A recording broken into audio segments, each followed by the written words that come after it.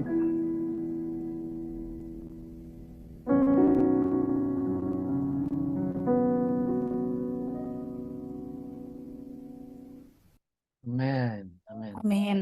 Amin. Saat ini kita akan mendengarkan kesaksian. Apabila di antara saudara ya, ada yang mau memberikan kesaksian atas berkat yang Tuhan sudah berikan dalam kehidupan saudara masing-masing, saya persilakan. Atau ada yang mau bertanya perihal firman yang kita sudah dengarkan, kami persilakan.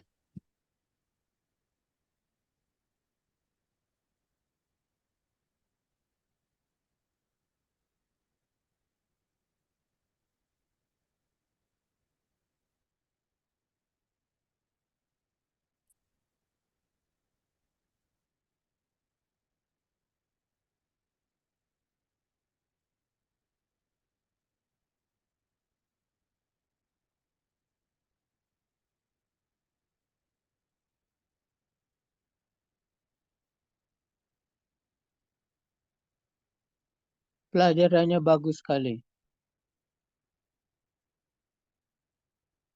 Cukup jelas.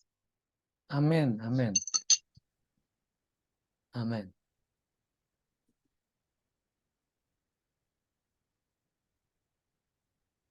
Oke, terima kasih.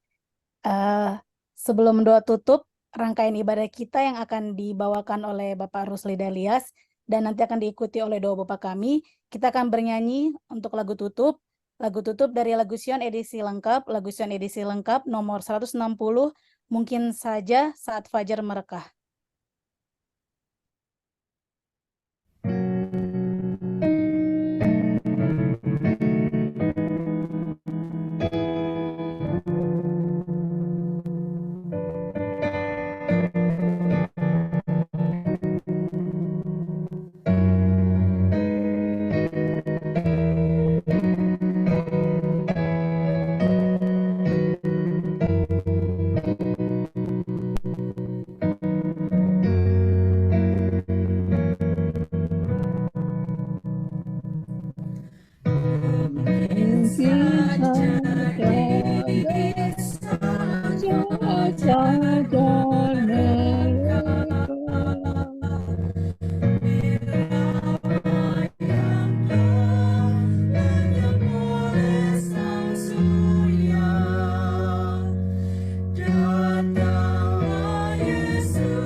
Mari kita tunduk kepala di dalam doa.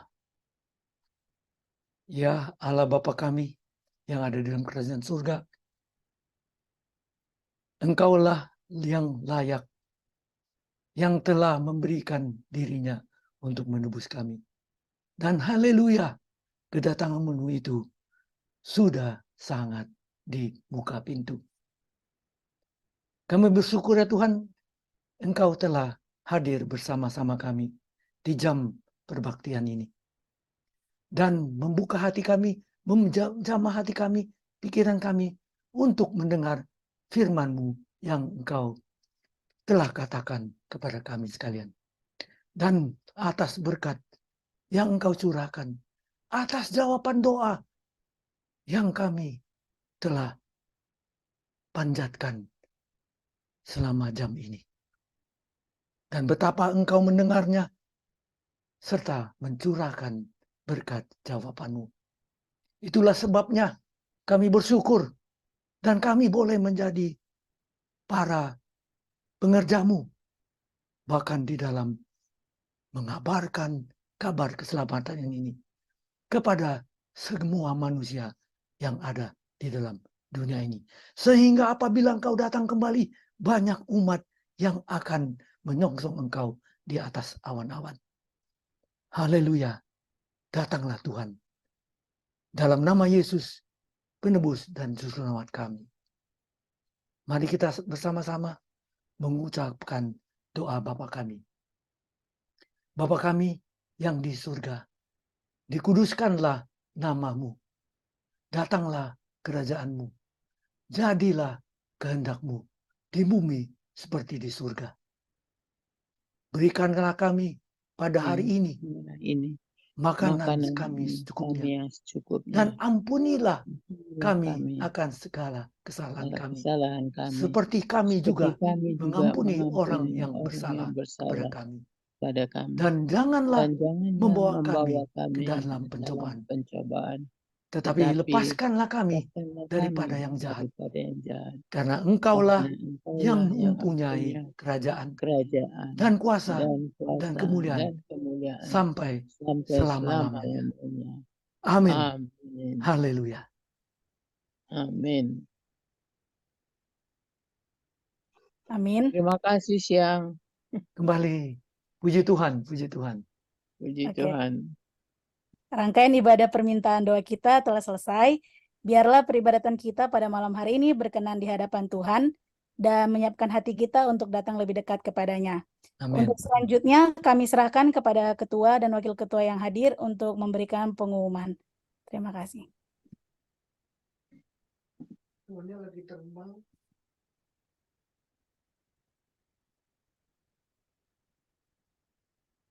Selamat malam buat kita semua. Kak Luna mungkin ada yang mau disampaikan? Dia nggak online, kayaknya nggak ada nggak online. sinyal. Oh, Nggak ada baik, sinyal dia.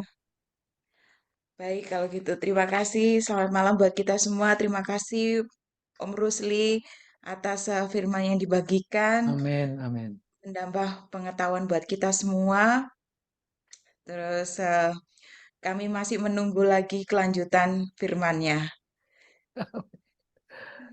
Dan selanjutnya bisa saling menyapa dan mungkin ada yang mau disampaikan. Makasih Om Silakan. Rusli. Tuhan Terima memberkati kita semua. kasih. Makasih Om Rusli. Om Rusli. Kembali. Puji Tuhan, puji Tuhan. Bagus. Ya, kita bisa lihat kembali lagi ada di YouTube ya. Jadi Ya, puji ya. Tuhan. Puji Tuhan. Kalau kurang jelas